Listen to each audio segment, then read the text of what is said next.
Hello అండి, నమస్తే. ఇవాళ మనం ఇంకొక బ్లౌజ్ కటింగ్ చూద్దాము. ఈ బ్లౌజ్ కటింగ్ యొక్క కొలతలు వచ్చేసి arm round 10 inches and chest 19.5 inches. అప్రాక్సిమేట్గా ఇది 20 కూడా తీసుకోవచ్చు. ఆ తర్వాత కుట్లు వేసేటప్పుడు సరి చేసుకోవచ్చు.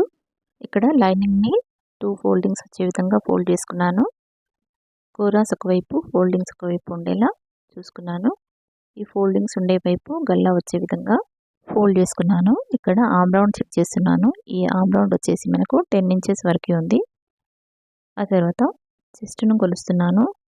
ఈ చెస్ట్ మనకి 19.5 వరకు ఉంది. అప్రాక్సిమేట్గా ఇది 20 తీసుకోవచ్చు.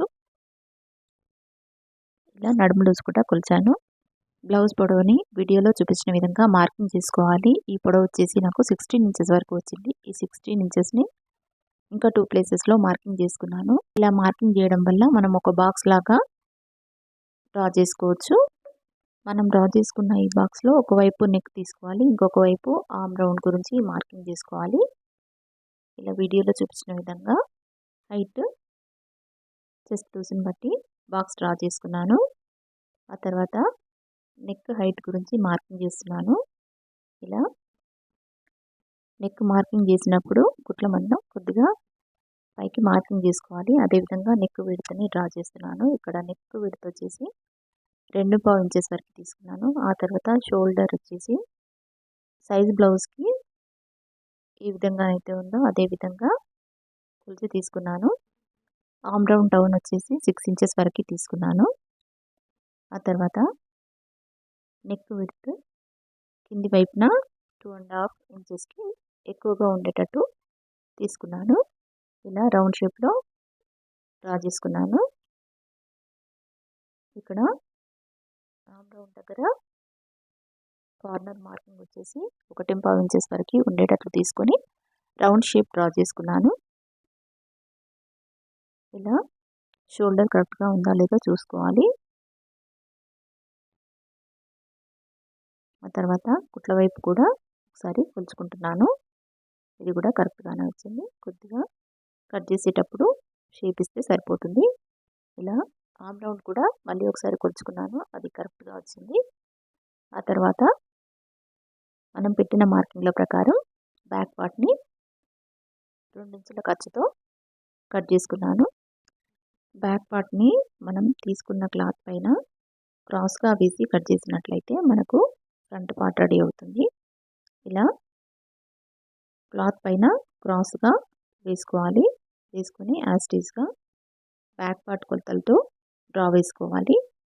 ఇలా డ్రా వేసుకున్న తర్వాత ఇక్కడ ఫ్రంట్ పార్ట్ నెక్ని మార్కింగ్ చేసుకోవాలి.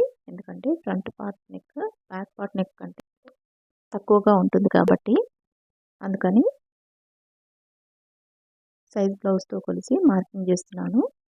ఇది 6.5 ఇంచెస్ వరకు వచ్చింది.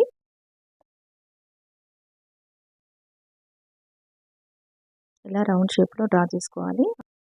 ఈ వీడియో మీకు ఏమాత్రం యూస్ఫుల్ అయినా లైక్ చేయండి, సబ్స్క్రైబ్ చేయండి. తెలిసిన వారికి ఈ వీడియోని షేర్ చేయండి. ఇక్కడ మెయిన్ డాట్ గురించి మార్కింగ్ చేస్తున్నాను.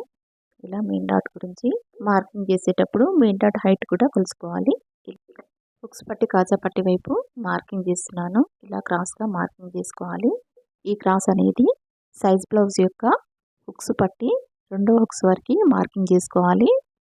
మెయిన్ డాట్ హుక్స్ పట్టి నుంచి ఎంత దూరంలో ఉందో సైజ్ బ్లౌజ్ నుంచి తీసుకున్నాను. ఇది 3 ఇంచెస్ దూరంలో ఉంది. అదే విధంగా మార్కింగ్ చేసుకున్నాను. ఆ తర్వాత మెయిన్ డాట్ విడ్త్ చెక్ చేస్తున్నాను. ఇది 1 ఇంచ్ అంటే 2 ఇంచెస్ వరకు ఉంది. ఇప్పుడు మెయిన్ డాట్ వైపు షేప్ని డ్రా చేస్తున్నాను. ఇలా మనం పెట్టిన మార్కింగ్లను కలుపుతూ షేప్ డ్రా చేసుకోవాలి. ఆ తర్వాత హుక్స్ పట్టి వైపు డాట్ని మార్కింగ్ చేస్తున్నాను. ఈ డాట్ వచ్చేసి 2.5 ఇంచెస్ వరకు తీసుకోవాలి. ఇలా ఆర్మ్ రౌండ్ వైపు కూడా లో కటింగ్ చేసుకోవాలి. ఒక 1/2 ఇంచ్ వరకు లో కటింగ్ తీసుకోవాలి. ఆ తర్వాత డాట్ గురించి మార్కింగ్ చేసుకోవాలి. అదేవిధంగా కుట్ల వైపు కూడా క్రాస్ పట్టి గురించి చెక్ చేసుకోవాలి. ఇలా కుట్ల వైపు కొలుచుకుంటే క్రాస్ పట్టి వైపు మార్కింగ్ ఎంతవరకు ఉందో చూసుకొని అంతవరకు మార్కింగ్ చేసుకోవాలి. ఇలా మార్కింగ్ చేసుకున్న డాట్ని కలుపుతూ మనం షేప్ డ్రా చేసుకోవాలి. ఇప్పుడు షేప్ బెల్ట్ యొక్క మెజర్మెంట్స్ తీసుకుంటున్నాను. ఈ షేప్ బెల్ట్ మెజర్మెంట్స్ వచ్చేసి ఒకవైపు 3.5 ఇంచెస్ వరకు, ఇంకొక వైపు 3 ఇంచెస్ వరకు, మెయిన్ డాట్ వైపు 2.5 ఇంచెస్ వరకు ఉంది. ఈ కొలతల్ని తీసుకొని షేప్ బెల్ట్ మనం కట్ చేసుకోవాలి. ఇప్పుడైతే నేను ఫ్రంట్ పార్ట్ కట్ చేస్తున్నాను. ఈ ఫ్రంట్ పార్ట్ కటింగ్ అయిపోయిన తర్వాత మనం తీసుకున్న కొలతల ప్రకారం షేప్ బెల్ట్ని కట్ చేసుకోవాలి. ఫ్రంట్ పార్ట్ నెక్ కట్ చేసేటప్పుడు సైజ్ బ్లౌజ్ నెక్ కంటే తక్కువగానే కట్ చేసుకోవాలి. షోల్డర్స్ జాయిన్ చేసుకున్న తర్వాత నెక్ కొలుచుకున్నప్పుడు తక్కువగా అనిపించినట్లయితే మనం షేప్ని బట్టి కొద్దిగా కట్ చేసుకోవచ్చు. కొత్తగా నేర్చుకునే వాళ్ళు ఇలా కటింగ్ వీడియోస్, స్టిచ్చింగ్ వీడియోస్ చూస్తూ ఉండాలి. ఇలా చూస్తూ ఉన్నప్పుడు ఒక్కొక్క వీడియోలో ఒక్కొక్క టిప్ తెలుస్తుంది. ఇక్కడ నేను హ్యాండ్స్ కట్ చేస్తున్నాను.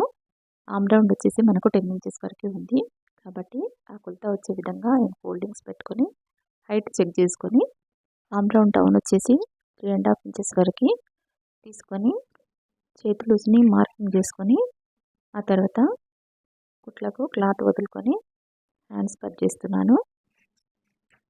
ఈ వీడియో మీకు యూస్ఫుల్ అయినట్లయితే ప్లీజ్ లైక్ చేయండి, సబ్స్క్రైబ్ చేయండి. Thanks for watching this video.